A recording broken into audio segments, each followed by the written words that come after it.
নমস্কাৰ আগৰ ভিডিঅ'ত মই ৰন্তু শইকীয়াদেৱৰ ভাগৱত ব্যাখ্যাৰ বিষয়ে কৈছিলোঁ আৰু তেনেকুৱা ভাগৱত ব্যাখ্যাৰ বিষয়ে আকবাৰ ক'বলৈ লৈছোঁ তেখেতে কৈছে মানে ভাগৱতৰ উদ্ধৃতি তেখেতে কৈছে যে বৰ্তমান সময়ত মানুহক মান সন্মান খুব বেছি বিচৰা হৈছে আৰু পদবী বিচাৰে যাৰ কাৰণে সমাজবোৰত বিভিন্ন ধৰণৰ খেলৰ সৃষ্টি হয় বা লোভীৰ সৃষ্টি হয় মানুহে ৰাজনীতিৰ আশ্ৰয় লয় কূটনীতিৰ আশ্ৰয় লয় কিন্তু তেওঁ কৈছে যে মানুহৰ যদি জনসাধাৰণৰ সেৱা কৰিবলৈ হয় তাৰ কাৰণে কোনো পদবী নোহোৱাকৈও কৰিব পাৰি নিস্বাৰ্থভাৱে সেৱা কৰিব পাৰি যদি জনসাধাৰণে স্বেচ্ছাৰে কাৰোবাক সেই পদবী দিয়ে তেতিয়াহ'লে তেনেভাৱে কৰাটোত কোনো আপত্তি নাই কিন্তু কথাটো হ'ল কি পদবীৰ কাৰণে মানুহ অহংকাৰী হ'ব নালাগে কেতিয়াও বা নিজকে হেৰুৱাই পেলাব নালাগে বিবেকক হেৰুৱাই দিব নালাগে কিয়নো সেই পদবী বা সেই পদ ক্ষমতা কোনো সময়ত মানে নোহোৱা হৈ যাব কোনো সময় নোহোৱা কৰি দিব নেদেখাজনে তাৰ কোনো নিশ্চয়তা নাই গতিকে কেতিয়াও অহংকাৰ কৰিব নালাগে এই ক্ষেত্ৰত তেওঁ এটা কাহিনী কৈছে কাহিনীটো মানে এনেকুৱা আছিলে এখন দেশত এজন ৰজাৰ অকাল মৃত্যু হ'ল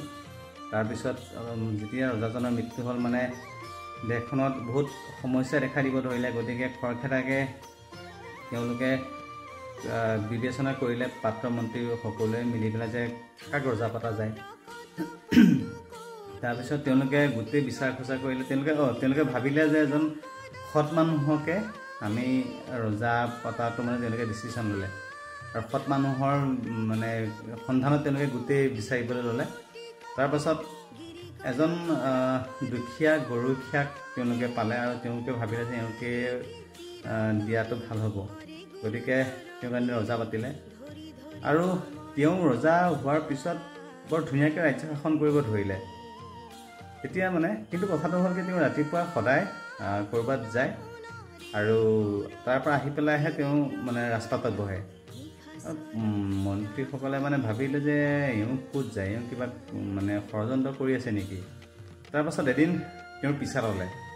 পিছা লৈ পেলাই গৈ পেলাই দেখিলে যেন ৰজাজনে এজাল জুপুৰিত সোমাই পেলাই অলপ সময় তাত থাকি তাৰপিছত ওলাই আহে তেনেকুৱাতে মন্ত্ৰীসকলে তেওঁক বেৰি ধৰিলে যে আপোনাক আমি সদায় ভাবি আছিলোঁ আপুনি ক'ত আহে বুলি আপুনি ইয়াত কিয় আহিছিল এতিয়া ক'ব লাগিব এতিয়া ৰজাজনে কৈছে যে এই জুপুৰিটোতে মই আছিলোঁ আৰু তাৰ ভিতৰত আছে মই যিযোৰ কাপোৰ পিন্ধি গৰু চৰাইছিলোঁ গতিকে মই সদায় ৰাতিপুৱাই আহোঁ মই নিজক চিনি পাবলৈ যে মই যাতে যেতিয়া মই মোৰ ড্ৰেছযোৰ দেখা পাওঁ মোৰ ঘৰটো দেখা পাওঁ তেতিয়া মই মোৰ মনত মানে মই বুজি পাওঁ যে মই আচলতে মোক ৰজা পতা হৈছিলে গতিকে মই যিকোনো মুহূৰ্তত মই ক্ষমতাচ্যুত হ'ব পাৰোঁ গতিকে মই নিজক চিনি পাওঁ আৰু মোক কেতিয়াও মানে সেইটো কাৰণে অহংকাৰ নাহে আৰু মই কোনো দুৰ্নীতি কৰাৰ কথা ভাবিব নোৱাৰোঁ আনকি যদি মোক আপোনালোকে ৰজাৰ পৰা খেদিও দিয়ে মোৰ কোনো মনত আক্ষেপ নাথাকিব আৰু সেইকাৰণে তাৰ কাৰণে সাজু হৈ পেলাই মই সদায় ৰাতিপুৱা ইয়াতে আহি পেলাই মই এপাক চাই গ'লে আৰু মোৰ মনত আৰু কোনো মানে সমস্যা নাথাকে কোনো দ্বিধাবোধ নাথাকে মই সুখী হৈ পেলাই মই যিকোনো কাম কৰিব পাৰোঁ কাহিনীটোৰ পৰা সেইটোৱে আৰু যে মানে সেইটোৱে যে পদবীৰ ক্ষেত্ৰত মানে আমি যে অহংকাৰী হৈ পৰোঁ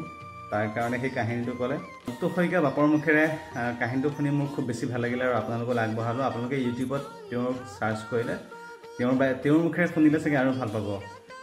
আৰু ভিডিঅ'টো সামৰিব ওলালোঁ আৰু এখন ফটোৰে মই ভিডিঅ'টো সামৰিছোঁ মই আগৰ ভিডিঅ'টো কৈছোঁ যে থাম্বনেইলৰ কাৰণে মই জাষ্ট এখন ফটো দিয়ে মই ভিডিঅ'টো সামৰিলোঁ ধন্যবাদ